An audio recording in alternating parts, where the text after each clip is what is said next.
Alhamdulillahi Rabbil Alamin. Innal hamdalillahi nahmaduhu wa nasta'inuhu wa nastaghfiruh wa na'udzu billahi min syururi anfusina wa sayyiati a'malina. May yahdihillahu fala mudhillalah wa may yudlil fala hadiyalah. Asyhadu an la ilaha illallah wahdahu la syarikalah wa asyhadu anna Muhammadan abduhu wa rasuluh. Allahumma shalli wa sallim ala sayyidina Muhammad wa ala alihi wa ashabihi wa man tabi'ahum bi ihsanin ila yaumiddin. Ya ayyuhalladzina amanu ittaqullaha haqqa tuqatih wa la tamutunna illa wa antum muslimun. Para jamaah yang berbahagia, marilah kita selalu meningkatkan takwa kita kepada Allah Subhanahu wa taala dengan menjalankan semua perintahnya dan menjauhi segala larangannya. Para jamaah yang berbahagia, Al-Quran Surah Al-Hijr ayat 9. A'udzu billahi minasyaitonir rajim. Bismillahirrahmanirrahim. Inna nahnu nazzalna dzikra wa inna lahu lahafizun. Sesungguhnya kami yang menurunkan Al-Quran dan sesungguhnya kami benar-benar memeliharanya. Para jamaah yang berbahagia, sejarah pembukuan Al-Quran. Al-Quran adalah sumber utama agama Islam yang diwahyukan Allah melalui malaikat Jibril pada Nabi Muhammad sallallahu alaihi wasallam secara mutawatir ketika terjadi suatu peristiwa. Mutawatir artinya hadis itu punya banyak sanad, diriwayatkan banyak perawi pada sanadnya. Mustahil mereka sepakat untuk berdusta. Banyak sanad, banyak perawi, tidak mungkin mereka sepakat untuk berdusta. Para jamaah yang berbahagia, sanad yaitu rentetan rawi orang yang dapat dipercaya. Perawi yaitu orang yang meriwayatkan hadis. Para jamaah yang berbahagia, Nabi menghafalkan ayat Al-Quran secara pribadi dan mengajarkan kepada para sahabat untuk dipahami, dihafalkan dan dilaksanakan. Para jamaah yang berbahagia, ketika wahyu turun, Nabi menyuruh Zaid bin Sabit untuk menulisnya agar mudah dihafal oleh para sahabat. Zaid bin Sabit adalah salah seorang sahabat yang sangat cerdas. Zaid bin Sabit diperintah oleh Nabi untuk belajar bahasa asing agar Nabi bisa mengirimkan surat kepada para pemimpin bangsa lain. Zaid bin Sabit mampu menguasai bahasa asing dengan cepat, hanya beberapa hari saja. Para jamaah yang berbahagia, para sahabat rutin menulis teks Al-Quran yang dimilikinya sendiri. Kemudian para sahabat menyodorkan Al-Quran kepada Nabi dalam bentuk hafalan dan tulisan untuk diperiksa kebenarannya. Para jamaah yang berbahagia, pada zaman Nabi alat tulis menulis amat terbatas. Para sahabat menulis naskah tulisan teks Al-Quran pada pelepah kurma, lempengan batu, kepingan tulang hewan, dan lainnya.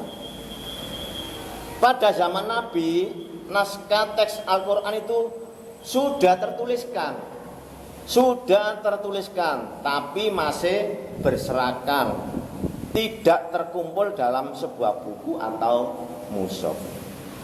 Para jamaah yang berbahagia, zaman Nabi sengaja dibentuk dengan hafalan dan penulisan teks Al-Quran para sahabat, karena Nabi masih menunggu wahyu berikutnya. Sebagian ayat Al-Quran ada yang nasikh dan mansukh. Para jamaah yang berbahagia, ayat nasikh itu yang dibatalkan, ayat mansukh itu yang membatalkan. Ayat dimansukh itu diganti, ayat dinasikh itu yang mengganti.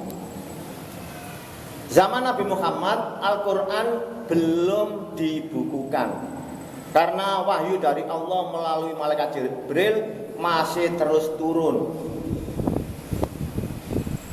untuk menjawab pertanyaan dan menerangkan suatu kejadian atau peristiwa. Para jamaah yang berbahagia, zaman Khalifah Abu Bakar jadi khalifah 2 tahun, 632 sampai 634 Masehi. Ketika Nabi Muhammad wafat, Abu Bakar menjadi khalifah. Tahun 632 Masehi terjadi perang Yamamah. Khalifah Abu Bakar mengirim pasukan untuk memberontak, untuk menumpas pemberontak yang dipimpin Musailamah Al-Kadzab yang mengaku sebagai nabi. Khalid bin Walid, komandan pasukan Islam, berhasil menumpas pemberontak. Para jamaah yang berbahagia, para sahabat Nabi yang hafal Al-Quran banyak yang gugur. Umar bin Khattab gelisah, lalu mengusulkan agar tulisan Al-Quran itu dikumpulkan dalam sebuah buku. Khalifah Abu Bakar awalnya ragu untuk melakukannya, karena Nabi tidak pernah melakukannya. Para jamaah yang berbahagia, Umar bin Khattab berhasil meyakinkan Khalifah Abu Bakar untuk membukukan Al-Quran. Lalu dibentuk tim pengumpulan Al-Quran. Zaid bin Sabit, penulis wahyu, ditunjuk sebagai ketua tim.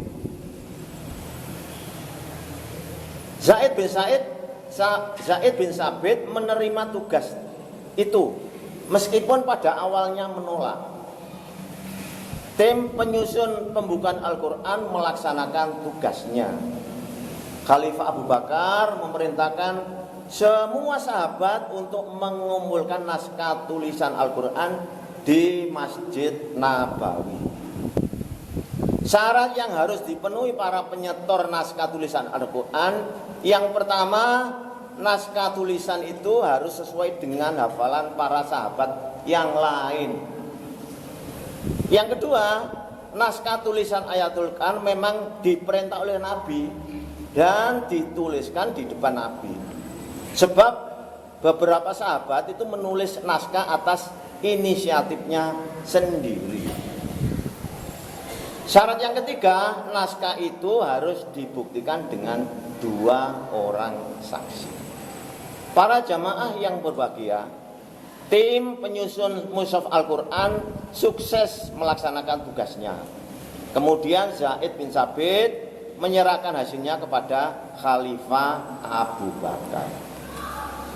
Ketika Abu Bakar wafat, buku mushaf Al-Quran itu disimpan oleh Khalifah Umar bin Khattab. Para jamaah yang berbahagia, zaman Khalifah Umar bin Khattab jadi khalifah 10 tahun, 634 sampai 644 Masehi. Zaman Khalifah Umar bin Khattab tidak terjadi penyusunan Al-Quran. naskah mushaf Al-Quran sudah selesai. Semua sahabat sudah sepakat, tidak terjadi perbedaan, tidak terjadi perselisihan. Khalifah Umar bin Khattab konsentrasi menyebarkan Islam ke seluruh wilayah. Saat Khalifah Umar bin Khattab wafat, maka buku mushaf Al-Quran itu diizinkan oleh Khalifah Utsman bin Affan. Para jamaah yang berbahagia, zaman Khalifah Utsman bin Affan. Utsman bin Affan jadi khalifah 12 tahun, 644 sampai 656 Masehi. Wilayah Islam semakin luas, beragam macam-macam suku bangsa yang masuk Islam. Terjadi perbedaan logat, dialek aksen, dan terjadi perbedaan cara membaca Al-Quran.